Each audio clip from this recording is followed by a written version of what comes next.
Hello everybody, welcome to Spectrum Fusion Staff Picks. I'm your host, John Karl Barth. Television has always fascinated me as a medium for a variety of reasons. For the longest time, it was always thought of as a lesser medium of sorts.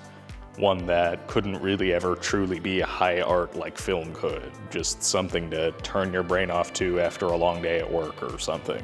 It was really only in the 2000s and especially in the 2010s, during the so-called Golden Age, when mainstream audiences started to realize that TV could in fact be a legitimate artistic medium on par with film. Notice, however, that I say mainstream audiences. Today I want to talk about 3 TV shows, all of which premiered before 2000, and all of which I believe pioneered the art of television in one way or another at a time when a lot of people thought that that couldn't even be done. For this first show, we're going to need to travel way back in time. Before streaming, before the internet, before cable, even before home video. Today, we're gonna have to tune in, turn on, and drop out. Back to the Summer of Love. Rowan and Martin's Laugh-In was a sketch comedy series that started off as a one-off special in 1967 and became a full-blown series that lasted from 1968 to 1973.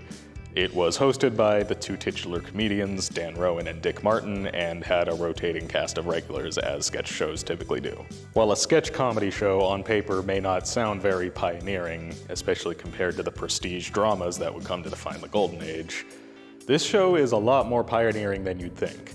It manages to be very of its time, but also very ahead of its time in a sort of paradoxical way.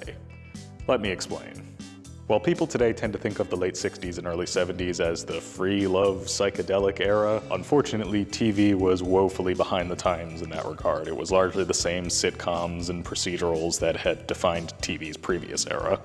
With all that said, Laugh-In stands out as a show that actually embraced the counterculture. It was surreal and topical and surprisingly edgy for its time, especially given the constraints of network TV censorship. Now, I call Laugh-In underrated, but it does actually seem to have been quite popular in its time. It ran for, I want to say, 5-6 seasons, and apparently it was even popular enough to get a reboot in the late 70s, which didn't last very long, but it did serve as an early showcase for the talents of a new up-and-comer named Robin Williams. Despite that, however, I choose to highlight it here because it doesn't seem to be very well known today, especially among people my age. Now, if you're like me and you were born a good 2 decades after the show had been off the air, don't worry, this show isn't too boomerish, or at least not in the derogatory way that we tend to use that term now. Yes, some of the show's cultural references can feel a bit dated today, especially since it deals with a lot of current events from the time.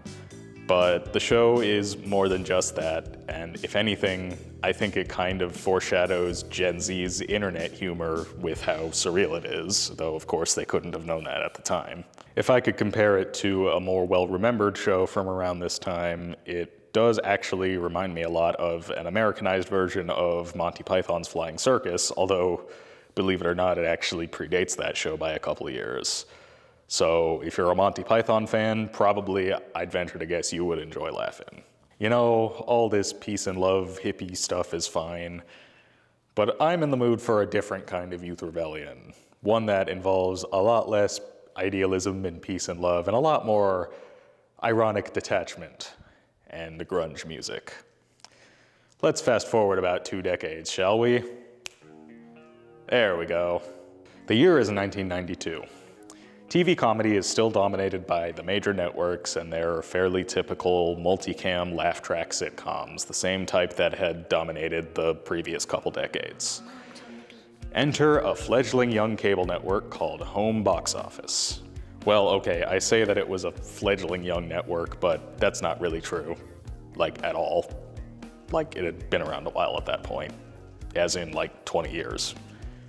But in my defense, it hadn't been showing original programming for very long. Up until that point, it had mostly been known for showing long, uncut, uncensored versions of movies, which was nearly unheard of in broadcast TV for a very long time. In the late 80s and early 90s, though, it did start to produce its own original programming, and while I could highlight any of these, I'm going to talk about my personal favorite, The Larry Sanders Show.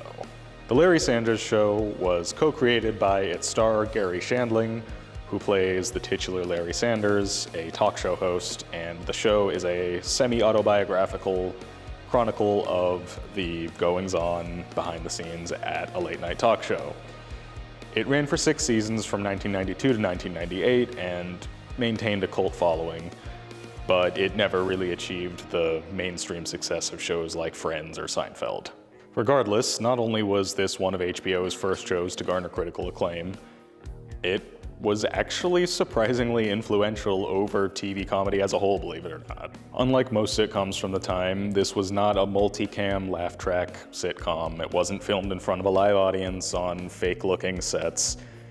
It was shot, and for that matter, acted and designed and everything else in a way that is surprisingly naturalistic and realistic, in spite of the fact that a lot of the goings-on the show are actually very, very absurd, but they choose to play it deadpan rather than punctuate every joke with a laugh track. And it's really unique for its time. It predates stuff like The Office and, Parks and Rec. I mean, it's not a mockumentary like those are, but it's similar in ways and definitely stands out from the comedy of the time and definitely foreshadows what sitcoms would become in the future when they started to experiment with their format a little bit more.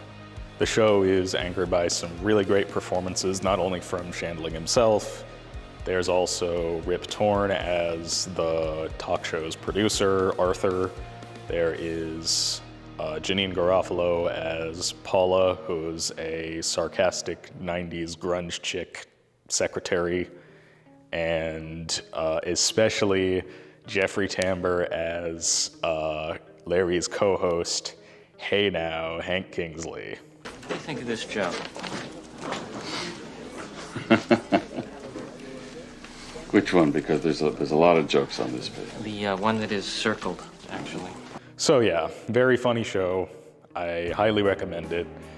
It is rated TVMA, so viewer discretion is advised, but if you can handle some adult content, then definitely check this one out. All right, one more show to go, and I'm not gonna do the snap background change thingy this time because we're still in the 90s for this one. Sorry if that's disappointing. For our final show, we are going to take a trip over to the land of the rising sun. That means Japan, in case you didn't know. I'm talking about anime, that's what I mean. I probably should have led with that. I suck. Why do you guys watch me? The Slayers is a fantasy action comedy anime that ran on Japan's TV Tokyo network from 1995 to 2009 and received an English dub from Funimation. The show chronicles the adventures of a powerful sorceress with an attitude named Lena Inverse and her various friends and fellow adventurers, all of whom have their own eccentric and often very funny personalities.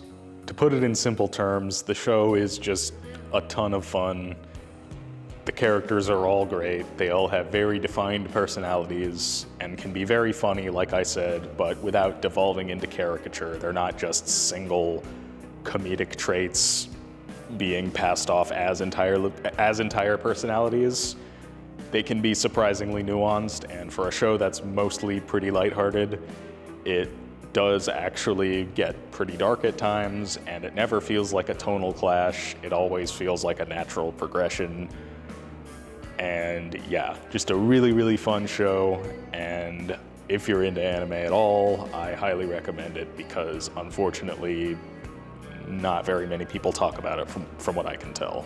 Not only is The Slayers a thoroughly enjoyable show, it is, like the other shows I've talked about, kind of ahead of its time in one regard, but in a way that you might not have thought of. Slayers is divided into seasons. And while that may sound like a no-duh moment for those of you who don't watch anime, hear me out.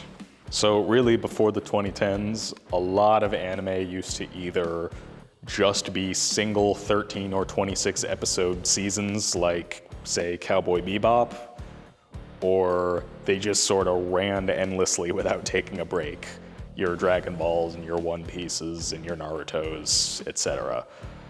The idea of seasonal anime is actually a relatively recent concept, as in actually taking a break between seasons as opposed to just running continuously week after week without break.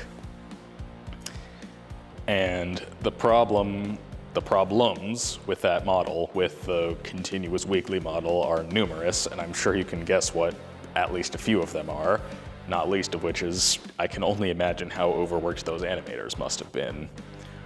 But from a purely storytelling perspective, one problem that those older anime that weren't divided into seasons tended to face was the fact that since a lot of them were based on manga, and manga chapters are short, so multiple chapters had to be adapted into a single episode, the anime would often catch up with the manga they were adapting, so to speak. So after a while, they would just run out of material to adapt. So what they would do is they would introduce filler episodes, which were anime original stories that did not adapt from the manga, did not involve the original author's input at all, and were often very bad and very boring. Of course, dividing anime into seasons tends not to have this problem because they actually take breaks and can wait for the manga to come up with new material before they can adapt it. And while that's pretty commonplace today, the Slayers, like I said, ran from 1995 to 2009, and that was actually a relatively novel concept at the time.